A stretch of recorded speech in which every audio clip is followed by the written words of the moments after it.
दिसंबर 2006, नोएडा का Nithari village, sector 31 के पास 1 साल से बच्चे गायब हो रहे हैं। पेरेंट्स कंप्लेंट करते हैं, पुलिस इग्नोर करती है, कहती है भाग गए होंगे।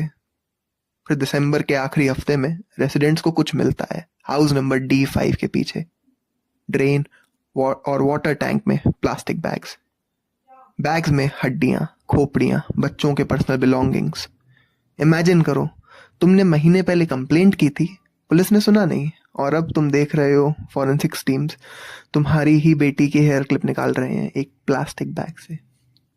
तो चलिए जानते हैं कुछ fact. 19 set of skeletal remains, 11 identified young girls, AIIMS forensic report, बच्चर like precision. घर किसका था? बिजनेसमैन मुनिंदर सिंह पंढेर का, और उसका डोमेस्टिक हेल्प सुरेंद्र कोहली। दोनों को अरेस्ट कर लिया गया है। 29 दिसंबर 2006 मीडिया फ्रेंजी शुरू हुई है। टीआरपी के लिए चैनल्स कैनिबलिज्म बोल रहे थे, पब्लिक आउटरीच मैक्सिमम लेवल पे और प्रेशर सीबीआई पे। अब ध्यान से सुनो, जो इन्वेस्टिगेशन हुई उसी में सबसे बड़ी प्रॉब्लम थी, और वो प्रॉब्लम 19 साल बाद एक्सपोज होगी। सीबीआई का पूरा केस 2 चीजों पर बेस्ड था। 164 ऑफ सीआरपीसी, कोहली का कन्फेशनल स्टेटमेंट। ये स्टेटमेंट नॉर्मल पुलिस कन्फेशन से ज्यादा महत्वपूर्ण होता है, क्योंकि ये मैजिस्ट्रेट के सामने दिया जाता है। इस कन्फेशन में कोहली ने एलिजिडली एडमिट किया था मर्डर्स, डिसमेंबरमेंट, सब कुछ।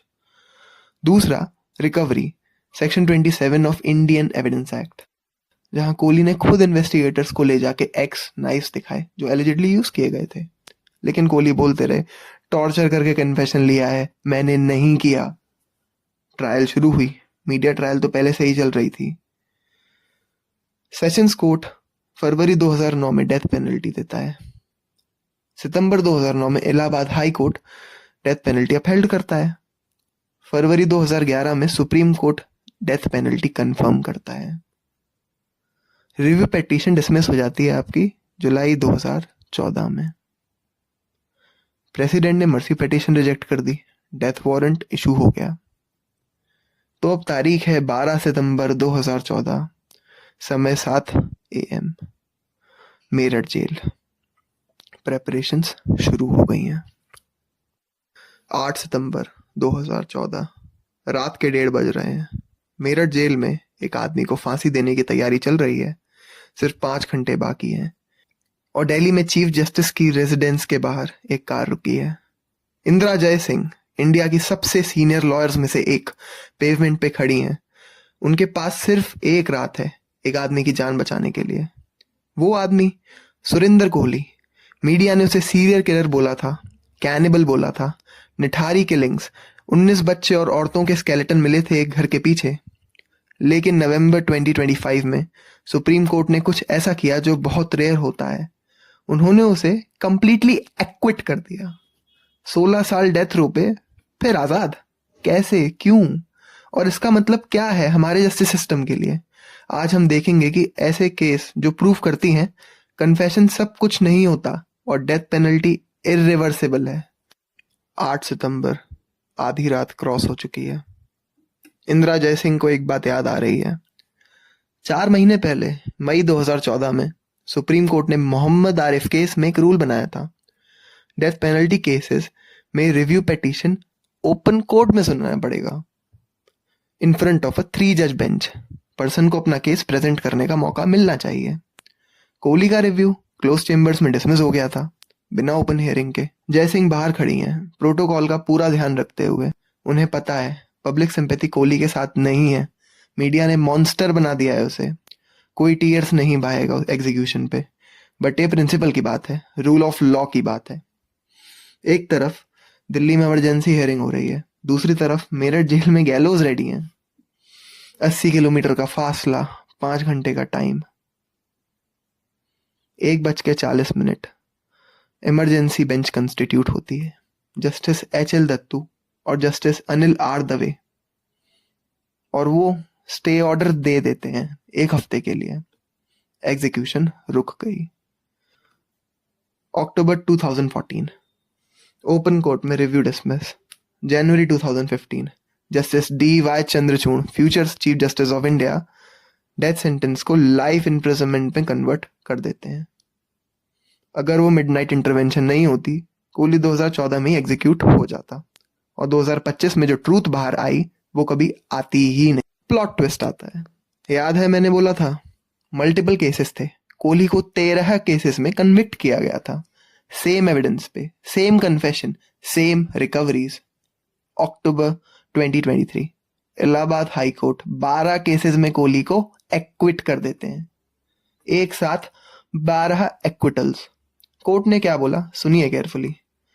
164 कन्फेशन वॉलंटरी नहीं है, टॉर्चर के अंडर लिया गया है। सेक्शन 27 की जो रिकवरी थी लीगली कोहली से लिंक नहीं कर सकते। Weapons recovered, excess knives, no human blood, no tissue, nothing. Investigation botched, shifting stands. Organ trafficking angle ministry committee ने नोट किया था, सीबीआई ने इन्वेस्टिगेट ही नहीं किया प्रॉपरली। और हाई कोर्ट ने क्या कहा इन्वेस्टिगेशन के बारे में? The investigation was botched. Supreme Court ने सीबीआई के अपील्स डिसमिस कर दिए, एक्विटल्स अपहेल्ड। तो सिचुएशन क्या बनी? Same Surendra Koli, same evidence, same confession, same recoveries, 12 cases में एक्विटेड, एविडेंस अनरिलायबल, लेकिन एक केस में, रिम्पा हलदार केस में still convicted, death sentence, later life imprisonment. Article 14 and 21 Constitution of India. Article 14 Equality before law, Article 21 Right to life. 2 outcomes, एक ही evidence, एक ही आदमी, ये constitutional violation है। 11 नवंबर 2025 supreme court uses it's rarest power, curative jurisdiction. What is curative jurisdiction? Simple terms में, जब review भी fail हो जाए तब ये लास्ट ऑप्शन है। सुप्रीम कोर्ट खुद अपने जजमेंट को करेक्ट कर सकता है अगर ग्रॉस इनजस्टिस हो रही हो। ये नॉर्मल अपील नहीं है, ये the integrity of justice itself is at stake वाली सिचुएशन है।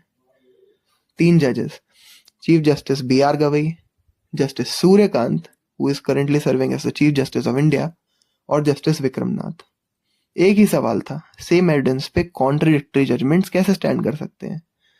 Justice Vikramnath quoted, to allow a conviction to stand on evidence which this court has rejected as involuntary in the same fact matrix offends Article 14. अर्थात एक ही case में evidence reliable, दूसरे में unreliable, equality के against है।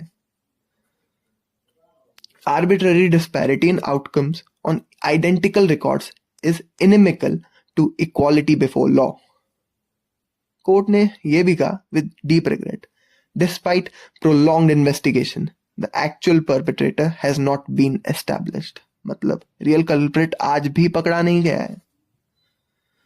Supreme Court ने 2011 का judgement recall कर लिया, ट्रायल कोर्ट और हाई कोर्ट के जजमेंट सेट असाइड कर दिए। सुरेंद्र कोहली को ऑल चार्जेस से एक्विट कर दिया गया। Section 302 murder, section 364 kidnapping, 376 rape, 201 evidence destruction, old criminal laws, immediate release का ऑर्डर, 16 साल डेथ रो पे, और फिर आजाद। तो इस केस से हम क्या सीखते हैं? पहला, कन्फेशन सब कुछ नहीं होता। टॉर्चर से लिया गया कन्फेशन वर्थलेस है, चाहे सेक्शन 164 का ही क्यों ना हो। दूसरा, इन्वेस्टिगेशन अगर बॉच्ड हो तो एक्चुअल क्रिमिनल्स पकड़े नहीं जाते। निठारी के विक्टिम्स आज भी जस्टिस के लिए वेट कर रहे हैं। डेथ पेनल्टी इरिवर्सिबल है। अगर इंदिरा जयसिंह ने 2014 में इंटरवेंशन नहीं किया होता, आज हम एक इनोसेंट मैन की एग्जीक्यूशन डिस्कस कर रहे होते। चौथा, rule of law sometimes means defending the indefensible, not because of sympathy but because constitutional right सबके लिए है, सबके लिए। सुरेंद्र कोहली आजाद हैं, लेकिन 19 विक्टिम्स के फैमिलीज, उनका जस्टिस अभी भी पेंडिंग है। Real perpetrator still unknown.